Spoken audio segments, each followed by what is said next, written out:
আজ আমি সকাল সকাল শাক নিয়ে বসে পড়লাম শাক বাছতে। কী শাক? সজনে শাক বাছতে বসে পড়লাম। তো তোমরা কে কে সজনে শাক খেতে ভালোবাসো কমেন্টে বলো। আমি তো ভালোবাসি খেতে। যাদের হচ্ছে গিয়ে তোমার হাই প্রেশার, তাদের তো খুব উপকার সজনে শাক খাওয়া। বেটে রস করে বলো কিংবা ভেজে খাওয়া বলো, খুব উপকারিতা হয়। আর যেহেতু আমার তো লো প্রেশার, কিন্তু আজকে যদি আমি শাক ভাজাটা খাই তো কালকে ঠিক আমার মাথা ঘুরবে। আর সকালবেলায় শাকটা পেড়ে এনেছি, আমি হাঁটতে গেছিলাম, গিয়ে শাকটা পেড়ে নিয়ে বাছতে। তো শাক বাছা আমার হয়ে গেল।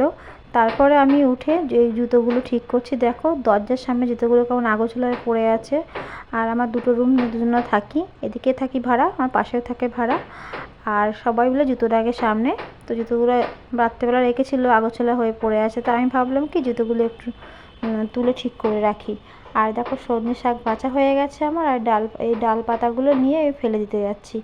আর কেমন দরজার সামনেটা নোংরা হয়ে পড়ে আছে না, তা ভাবলাম একটু ঝাঁট দিয়ে দিই, লোকজন সিঁড়ি থেকে ওঠানামা করবে, পরে আমাকে আবার কি বলবে যে এখানে শাক বেছে রেখেছে। তো আমি ব্রাশ নিয়ে চলে এলাম তারপরে ব্রাশ করতে। আমার যেহেতু শাক ভাজা হয়ে গেছে, ব্রাশ করে চলে এলাম। আর দেখো বাড়িটা কেমন রোদ্দুর উঠেছে, আর আমি তো 3টে থেকে পুরো জেগে আছি, কেমন তোমার দাদাভাই তো বাড়ি ছিল না এর জন্য। আর 4টার দিকে আমি হাঁটতে গেছিলাম, 4:30টার দিকে। তো হেঁটে এসে এই কাজগুলো করে এখন ব্রাশ করছি। ব্রাশ করে তারপরে চলে এসেছি আমি ছোলা বাদাম রাত্রে ভিজিয়ে রেখেছিলাম, ছোলা বাদাম নিয়ে চলে এসেছি। আর এদিকে হচ্ছে বাতাসার জল ভিজিয়ে রেখেছিলাম সকালবেলায়, ওই বাতাসার জল সকালবেলায় ভিজিয়েছি। আর এটা নিয়ে চলে এসেছি খেতে। যেহেতু আমি একটু প্রতিদিন হাঁটাচলা করি, তো শরীরটা বড্ড দুর্বল হয়ে গেছে। সবাই বলছে যে সকালবেলা একটু প্রোটিন কিছু খেতে হয়, তো প্রোটিন আর কি খাবো, বেশি প্রোটিন খাওয়া যাবে না যেহেতু আমার কোলেস্ট্রল আছে। আর এর জন্য আমি ছোলা বাদাম আর বাতাসার জল সকালে খাচ্ছি। আর তো আজকে চা খাবো না, যেহেতু এগুলো খাচ্ছি। তারপর ভাবলাম যে চা তো খাবো না, তো গিয়ে আমি একটা ডিম সিদ্ধ বসাই। ওদিকে ডিম সিদ্ধ বসিয়ে দিয়ে আমি চলে এসেছি ঘরে। আর দেখো রাত্রেবেলায় মার্কেটে গেছিলাম, ওখান থেকে বিস্কুট নিয়ে এসেছি, আর ডাল নিয়ে এসেছি, ডিম আর আটা নিয়ে এসেছি। এগুলো আমি কৌটোতে ঢেলবো, কারণ কৌটোর মধ্যে না রাখলে আটাটা না ইঁদুরে কেটে দিতে পারে। এর জন্য এই কৌটোটার মধ্যে আটা ঢেলে রেখে দিই। যেহেতু আমার রাত্রেবেলা রুটি খেতে হয়, প্রত্যেক দিন বন্ধুরা আমার রুটি খেতে হয়। বেশি খাই না, একটা করে রুটি খাই, ডাক্তার আমাকে রুটি খেতে বলেছে প্রত্যেক দিন। আর দুপুরে একবার করে আমার ভাত খেতে বলেছে। আর সকালবেলা আমি ওটস খাই। কী করব, শরীর খারাপ আর কোলেস্টেরল আছে, যার জন্য আমার সুগার থাইরয়েড এগুলো আছে। এর জন্য আমি ভাবছি যে চিনি এটা বলে ডাল ঢেলতে গেছি। তারপরে আমি দেখো ডিম সিদ্ধটা নিয়ে চলে এসে ডিম সিদ্ধ খেতে। আর তারপরে আমার অনেকগুলো কাজ পড়ে আছে।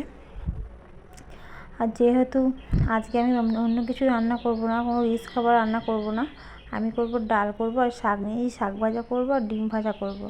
আর জানো তো বন্ধুরা, ডিম সিদ্ধ আমি সেরকম একটা খাই না, মানে খাওয়া হয় না, ভয় লাগে, যেহেতু কোলেস্টেরলটা আমার শরীরে, এর জন্য ভয় লাগে ডিমটা যদি কিছু আমার আবার হয়, এর জন্য আমি খেতে চাই না। তারপরে চলে এসেছি জল খেতে, এখানে গলাটা বড্ড শুকিয়ে যাচ্ছে। তারপরে জল টল খেয়ে কিছুক্ষণ পর আমি চলে এলাম ওষুধ খেতে, কারণ হোমিওপ্যাথি ওষুধ খাওয়ার আগে পরে কোনোটা ব্যাপার না। সকালে একটা খেয়েছি খাওয়ার আগে।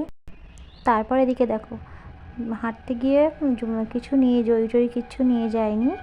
তো দেখি একটা গাছতলায় শিউলি ফুল পড়ে আছে, আর একদিন পরে শিউলি ফুল দেখতে পেলাম অসময়ে। আর জবা ফুল আর সাদা ফুল তুলে নিয়ে এসেছি ঠাকুরের পুজো দেওয়ার জন্য।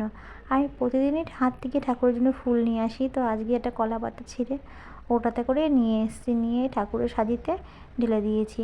আর যেহেতু তোমরা হয়তো ভাববে যে সকালবেলায় বাসি কাপড়ে ছেড়েছে, না, সকালবেলা আমি স্নান করেই যাই, যেহেতু গরমে স্নান করে। আর এই গরমে 2বার 3বার 4বারও স্নান করা যায়, কোনো অসুবিধা হয় না। আর দেখো এদিকে আমি শাক কেটে নিয়ে এদিকে ভাত বসিয়েছি, এদিকে শাকটা সিদ্ধ দিলাম, খাওয়ার সোঁটা দিয়েছি জলে প্রথমে, তারপরে শাকটা দিয়েছি। তোমরা যদি কেউ খেতে না পারো সজনে শাকটা অনেকেই খেতে পারে না, সেটা আমি শুনেছি, কিন্তু বাট তোমরা যদি না পারো খেতে, তো এই শাকটা খেয়ে দেখবে খুব মজাদার, খুব ভালো লাগবে। আর যেরকম শাক আছে খেতে যেরকম সুস্বাদু লাগে, এই শাকটা সেম ঠিক এরকমই লাগবে। তো তোমরা এই শাক পেড়ে নিয়ে এসে খাওয়ার সোঁটা প্রথমে দেবে 1 চামচ মতো, তারপরে জলটা গরম হলে তারপর খাওয়ার সোঁটা দেবে, তারপরে শাকটা দেবে। 5 মিনিট মতো নেড়েচেড়ে নামালেই হয়ে যাবে, হালকা হালকা গলে যাবে। পেঁয়াজ লঙ্কা রসুন ফোড়ন দিয়ে নামিয়ে ফেলবে। আর এদিকে দেখো ঘরটার আমার প্রায় ঝাঁট দেওয়া হয়েই এসছে। তারপর দেখো বন্ধুরা আমার রান্নাটা প্রায় হয়ে এসছে। এখন আমি সব কিছু ধুয়ে মুছে ভালো করে গুছিয়ে রেখে ভাতটা গামলায় ঢেলে রেখে এগুলো গ্যাসটা মুছছি, কেননা রান্নার পরে আমি সব কিছু মুছেই রাখি, কোনো কিছু অগোছালো হয়ে রাখি না, তোমরা দেখতেই পাও আমার ব্লগে। আর হচ্ছে গিয়ে এইদিকে সব আগোছালো হয়ে পড়ে আছে, যেহেতু আমি উপরটাতে এই কাঠটা এখানে টাঙিয়ে এখানে লাইজল আমার সব কিছু সাবান টাবান সব কিছু এখানে গুছিয়ে গুছিয়ে রাখি। আর গুছিয়ে রাখতে সবারই ভালো লাগে, আর আমারও খুব ভালো লাগে গুছিয়ে রাখতে। তো দেখো আমি এইভাবে প্রত্যেক দিন গুছিয়ে রাখি, যেহেতু আমার প্রতিদিন এগুলো ব্যবহার করতে লাগে। তারপর রান্নাঘরের সব কাজ আমার গুছানো প্রায় হয়ে গেছে, সব কিছু ধোয়া মোছা হয়ে গেছে। তো দেখো বন্ধুরা আমি স্নান করে ঘরে চলে এসেছি, আর খুব গরম লাগছে জানো না। আর বাথরুম ঘরে ঢুকলে না বা চারিদিকে আটকানো, তো প্রচণ্ড গরম লাগে। আর স্নান করা না করা আমার মনে হয় আমার কাছে সমান হয়, কেন বেরিয়ে আসলে আমার ভীষণ ঘাম বেরোয় গা দিয়ে। তারপরে এসে একটু সিঁদুর পরে নিলাম, ঠাকুরের যেহেতু পুজো দিতে হবে। আর জানো তো হিন্দু ঘরের মেয়ের বউরা সিঁদুর ছাড়া মানে অসম্পূর্ণ। তো সিঁদুর টিপটা পরে নিলাম, এবার আমি ঠাকুর পুজো দেবো। তারপরে বন্ধুরা এতটা গরম লাগছে না, তোমাদের কী বলবো, ওই যে গলায় বারবার হাত দিচ্ছে আর গামছাটাকে পুরো ঘেমে যাচ্ছি আমি। আর প্রায় হয়ে গেছে। তো মাথাটা এই ওড়নাটা জড়িয়ে রেখে দিয়েছি, যেহেতু চুলটা আমার ভিজেছিল এর জন্য সাদা ওড়নাটা মাথায় আমি জড়িয়ে নিয়েছি। তারপর আমি চলে এসেছি পুজো দিতে। দেখো বন্ধুরা, পুজো না দিলে, স্নান টান করে পুজো না দিলে আমার কাছে তো মনে হয় সব কিছু অসম্পূর্ণ, আর মনের দিক থেকে একদমই ভালো লাগে না। যারা যারা পুজো দিতে ভালোবাসো, অনেকেই দিতে চায় না, এটা আমি জানি, কেন আমার আশেপাশে এটা হয়ে থাকে, স্নান করেই নিয়ে খেয়ে নেয়, এটা হয়ে যায়। কিন্তু আমার মন থেকে শুধু মনে হয় যে বন্ধুরা পুজো না দিলে সব কিছু অসম্পূর্ণ। আর দেখো আমার ঘরে সিংহাসন নেই, আমার যতটুকু ক্ষমতা ততটুকু ঠাকুরকে আমি দিয়ে দিই, ততটুকু ঠাকুরকে আমি ততটুকুই দেই। আর এই যে কালী মাকে আমি নিয়ে এসেছিলাম দক্ষিণেশ্বর থেকে, আর বাবা ভোলানাথকে আমি বেলপাতা দিয়েই পুজো দিই। তো যখনই হাঁটতে যাই সেই বেলপাতাগুলো ফুল আমি তুলে নিয়ে আসি ঠাকুরকে পুজো দেওয়ার জন্য। তো বন্ধুরা ভিডিওটা আমার এই পর্যন্তই শেষ।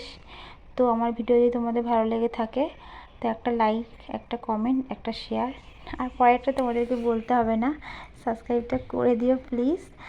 আর আমার এই ডেলি ব্লগ ঠিক দুপুর 2টোর সময় তোমরা পেয়ে যাবে। যদি আমার ভিডিওটা তোমাদেরকে ভালো লেগে থাকে তো প্লিজ বন্ধু সবাইকে শেয়ার করে দিও, কারণ এই ভিডিওটা খুব কষ্ট করে করি, প্রতিদিন তোমাদের জন্যই করি। আর আমার সারাদিনে আমি কী কী করি না করি সব কিছু তোমাদের সঙ্গে শেয়ার করি। তো বন্ধুরা ভালো থেকো, সুস্থ থেকো, টাটা।